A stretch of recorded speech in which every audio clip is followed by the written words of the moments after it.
नमस्कार, मैं हूं प्रीति सिंह और आप देख रहे हैं INN24। रुक करते हैं खबरों की तरफ। मंत्रिमंडल के बैठक में जो महत्वपूर्ण फैसले लिए गए हैं उसमें सबसे महत्वपूर्ण है जो शासकीय कर्मचारियों का डीए है, महंगाई भत्ता का, उसको उसमें 5% की वृद्धि की गई है।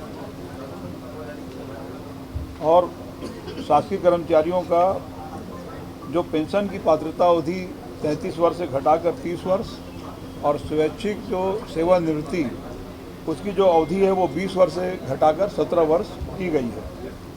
और अनुपूरक अनुमान 2023-24 का भी अनुमोदन किया गया है। बस्तर और सरगुजा संभाग में जो नियुक्तियां हुई हैं उसमें विषयवार नियुक्ति के संबंध में जो पहले प्रावधान किया गया था वो विषयवार नियुक्ति के प्रावधान का उसका विलोप किया गया है।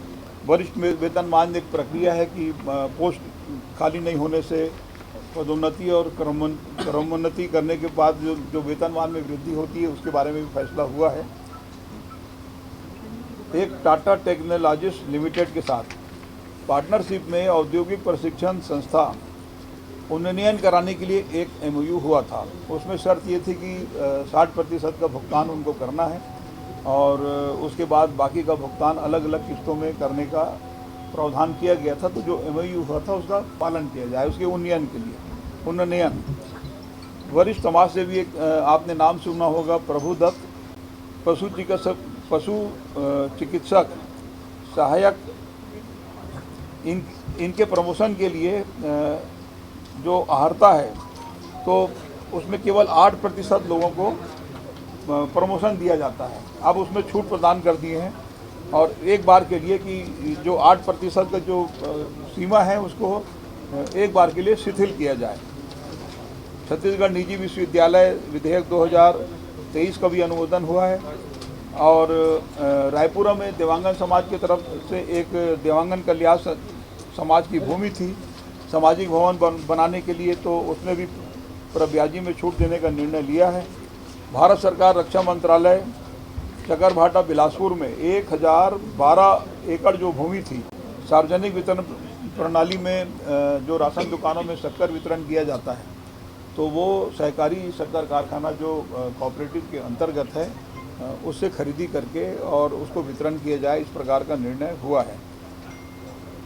खनिज साधन विभाग में मानचित्रकार और अनुरेखक, खनिज के सिपाही, इनका चयन होकर जो लिस्ट है उसकी अवधि को 1 वर्ष बढ़ाना है, क्योंकि एक यदि अवधि ना बढ़े तो फिर जितना भी चयन की जो प्रक्रिया है वो लैप्स हो जाएगा। तो 1 वर्ष बढ़ाने का उसमें निर्णय हुआ है। एक महत्वपूर्ण फैसला वन विभाग का भी है। वन विभाग में 2008 के आसपास जो नियुक्ति हुई थी तो नियुक्ति पत्र में पे स्केल कुछ और लिखा था, लेकिन जो पे स्केल उस समय तत्समय निर्धारित था वो कम था। तो अभी स्थिति आ रही थी कि बहुत से कर्मचारी जो रिटायरमेंट में हैं उनसे वसूली की कार्रवाई, क्योंकि पे स्केल ज़्यादा लिख दिए थे नियुक्ति पत्र में 2008 में और पे स्केल कम था। तो अब ये तय हुआ है कि भाई जो नियुक्ति पत्र में लिखा था उसी को माना जाए। तो वो 2750 और 4400 पहले था, अब उसको क्योंकि नियुक्ति पत्र में 3050 और 4590 था तो उसको मान लिया जाए, ताकि जो बहुत से कर्मचारी रिटायर हो रहे हैं, परेशान हैं कि उनसे वसूली की कार्रवाई है वो अब नहीं होगी।